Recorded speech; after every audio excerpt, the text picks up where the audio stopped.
Qaratqich kelishigi bilan tushum kelishigida juda ko'pchilik adashib qoladi. Ularni qanday qilib ajratamiz? Qaratqich kelishigining qo'shimchasi ning, variantlari ing, im va xuddi tushum kelishigiga o'xshagan holatdagisi ni.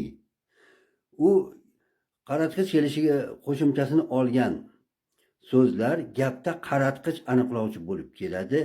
Ega, to'ldiruvchi, hol va ot kesimga bog'lanadi. Tushum kelishiga qo'shimchasi ni, variantlari i va n.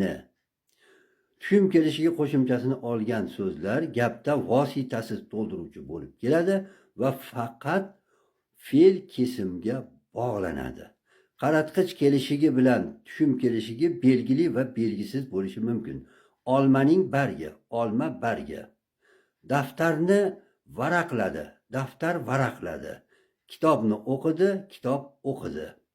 O'sha belgili belgisiz holatlarni bilib olishimiz kerak ekan.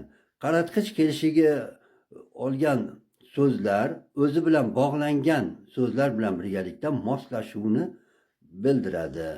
Mening daftarim, mening birinchi shaxs birlik, daftarim birinchi shaxs birlik.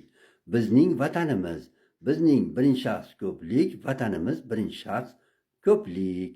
Sizning oilangiz, sizning ikkinchi shaxs ko'plik, oilangiz ikkinchi shaxs ko'plik.